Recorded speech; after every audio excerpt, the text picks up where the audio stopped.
പടം അടിപൊളിയാ. പ്രകടനം അടിപൊളിയാ. ദുൽഖർ ബെസ്റ്റ് എന്ന് പറയാം, ആ രീതിയിൽ ചെയ്തിട്ടുണ്ട്.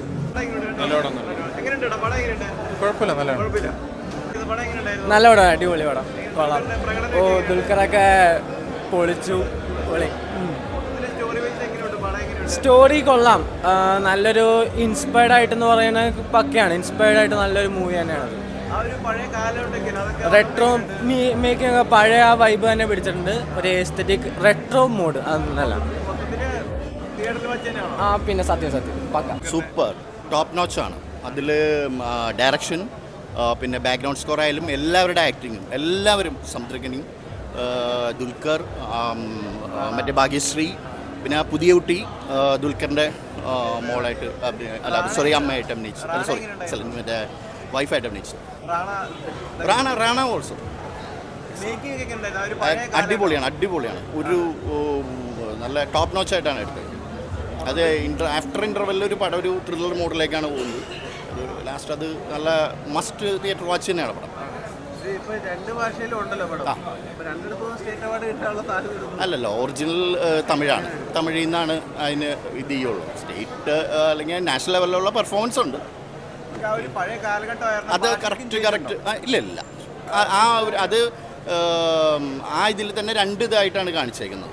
അതിൽ ആക്ടിങ് ആ ഒരു ഇതിൽ അത് സിനിമേനെ കാണിക്കുമ്പോൾ മാത്രമാണ് ആ ഒരു ഇതുള്ളത്. ഇങ്ങനെ ഭാഷയുടെ ആ ഒരു ഇത് മാറുന്നത്. അതിനുള്ളിൽ തന്നെ ഒരു കഥയായിട്ടാണ് കൊടുത്തേക്കുന്നത്. ഒരു ഇൻവെസ്റ്റിഗേഷൻ ത്രില്ലറും കൂടിയാണ് ഒരു ആഫ്റ്റർ ഇതിലേക്ക് വരുന്നത്. അതാണ് അതിൻ്റെ പടത്തിൽ നമ്മൾ എല്ലാവരും വിചാരിക്കും ഒരു റിട്രോ സാധാരണ മോഡലിലുള്ള ഒരു പടമായിരിക്കും വിചാരിച്ചു. ആഫ്റ്റർ ഇൻ്റർവെല്ലിൽ ഒരു ത്രില്ലർ മോഡിലേക്ക് പോവുകയാണ്. അത് അപ് ടു ടൈലൻറ്റ് വരെ പടം ട്വിസ്റ്റാണ്. നല്ല പടമായിരുന്നു, നല്ല പെർഫോമൻസ് ഒക്കെ അടിപൊളിയായിരുന്നു.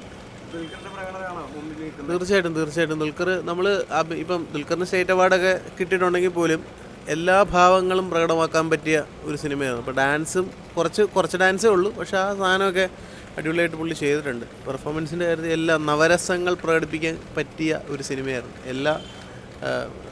എല്ലാ നവരസങ്ങളും പ്രകടിപ്പിച്ച അങ്ങനെ തന്നെ പറയേണ്ടി വരും. സെക്കൻഡ് ഹാഫ് വന്ന സമയത്ത് റാണ കുറച്ച് നേരം ദുൽഖറിനെ മറന്നു കേട്ടോ. അത് കുറച്ച് നേരം ദുൽഖറിൻ്റെ പടമാണോ റാണയുടെ പടം, അതായത് ദുൽഖറിൻ്റെ പോർഷൻ അങ്ങ് മറന്നുപോയി.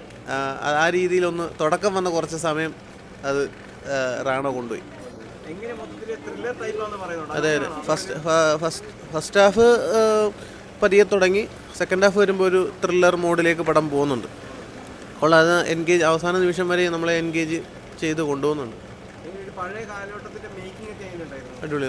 നമുക്കൊരു പഴയ സിനിമ, ഇതിനകത്ത് ആ സിനിമയ്ക്കുള്ളിലെ സിനിമയും രണ്ടും കൂടെ പാരലായിട്ട് തന്നെ പോകുന്നത്. സിനിമയ്ക്കുള്ള സിനിമയും അത് രണ്ടും ഒരേ രീതിയിൽ തന്നെ കൊണ്ടുപോകാൻ അവർക്ക് പറ്റുന്നുണ്ട്. ഇല്ല, നമുക്ക് മനസ്സിലാവുന്നതാണ്. ഇല്ല, അങ്ങനെയുള്ള പ്രശ്നങ്ങളൊന്നുമില്ല. അവരുടെ ഫസ്റ്റ് പടമാണെന്നാണ് പറയുന്നത്, പക്ഷേ എനിക്ക് തോന്നിയില്ല അവരുടെ ഫസ്റ്റ് പടമായിട്ട് തോന്നിയില്ല. നിരവധി സിനിമകൾ അഭിനയിച്ച പോലെ ഉള്ളൊരു പെർഫോമൻസ് ആയിരുന്നു അവരുടെ. ആദ്യ പടമാണെന്ന് പറയില്ല. ദുൽഖർ എന്തായാലും ഗംഭീര പ്രകടനം. അത് നടുപ്പിൻ ചക്രവർത്തി എന്ന പടത്തിൽ പറയുന്നത് ഇപ്പോൾ തമിഴ് അവിടെ നിന്നൊക്കെ വരുന്ന റിവ്യൂ ഒക്കെ നടുപ്പിൻ ചക്രവർത്തി എന്ന് തന്നെയാണ്. അപ്പോൾ അത് സിനിമയ്ക്കകത്ത് അങ്ങനെയാണ് കാണിക്കുന്നത്.